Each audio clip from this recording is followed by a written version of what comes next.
ಎಲ್ಲರಿಗೂ ನಮಸ್ಕಾರ. ಬ್ರಹ್ಮಕಲ ಸೂಕ್ಷ್ಮ ಸಮಿತಿಯ ಕಾರ್ಯದರ್ಶಿ ರವೀಂದ್ರ ಗೋಸಾಡ. ಇದೀಗ ಬ್ರಹ್ಮಕಲ ಸೂಕ್ಷ್ಮವು 2ನೇ ತಾರೀಕಿನಿಂದ 16ನೇ ತಾರೀಕಿನವರೆಗೆ ನಡೆಯುವಂತಹ ಈ ಬ್ರಹ್ಮಕಲ ಸೂಕ್ಷ್ಮದ 8ನೇ ದಿನವಾದ ಇಂದು ಕ್ಷೇತ್ರಕ್ಕೆ ಜನಸಾಗರ ಬರುತ್ತಾ ಇದೆ. ಅದೇ ರೀತಿಯಲ್ಲಿ ನಾಳೆ ನಡೆಯುವಂತಹ ಬ್ರಹ್ಮ ಕಲಶಾಭಿಷೇಕಕ್ಕೆ ನಾಳೆ ಶ್ರೀದೇವರಿಗೆ ಕಲಶಾಭಿಷೇಕವು ಜರುಗಲಿಕ್ಕಿದೆ. ಈ ಊರಿನ ಪರ ಊರಿನ ಭಗವದ್ಭಕ್ತರು ಹೆಚ್ಚಿನ ಸಂಖ್ಯೆಯಲ್ಲಿ ಆಗಮಿಸಿ ಶ್ರೀದೇವರ ಕೃಪೆಗೆ ಪಾತ್ರರಾಗಬೇಕಾಗಿ ತಮ್ಮೆಲ್ಲರಲ್ಲಿ ವಿನಂತಿಸಿಕೊಳ್ಳುತ್ತಾ ಇದ್ದೇವೆ.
നമസ്കാരം. ഞാൻ ഹരീഷ് നാരമ്പാടി, ശ്രീമഹാശിവ ക്ഷേത്ര ബ്രഹ്മകല സമിതിയുടെ സെക്രട്ടറി.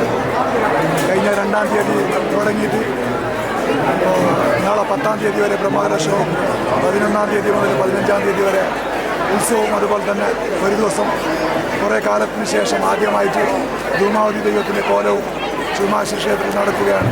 നിരന്തരമായിട്ട് ഭക്തജനങ്ങളെ പ്രവഹിക്കുന്ന ഒരു സ്ഥിതിവിശേഷമാണ് കാണാൻ സാധിക്കുന്നത്.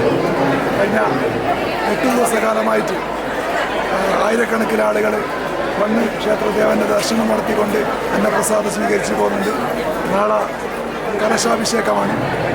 അതിന് എല്ലാ ഭക്തജനങ്ങളൊക്കെ സ്വാഗതം ചെയ്തതോടൊപ്പം വിവിധ സമിതികൾ അവരുടെ കാര്യങ്ങൾ നല്ല രീതിയിൽ നടക്കുന്നുണ്ട്. ക്ലീനിങ്ങിൻ്റെ കാര്യത്തിൽ പ്രത്യേകിച്ച് പറയണമെന്നുണ്ടെങ്കിൽ ക്ലീനിങ്ങിൻ്റെ കാര്യത്തിൽ ക്ഷേത്ര പരിസരം ശുചിയാക്കി ക്ലീനിങ് കമ്മിറ്റി നടത്തുന്നുണ്ട്. അതേപോലെ തന്നെ അലങ്കാര കമ്മിറ്റി നല്ല രീതിയിൽ ക്ഷേത്രം അലങ്കരിച്ചിട്ടുണ്ട്. എല്ലാ വിവിധ സമിതികൾ നല്ല രീതിയിൽ പ്രവർത്തനം നടത്തിക്കൊണ്ട് സ്വയം സമിതിയുടെ നിരന്തരമായ സേവയിലൂടെ നല്ല രീതിയിൽ ഈ ബ്രഹ്മകലശം നടക്കുന്നുണ്ട്.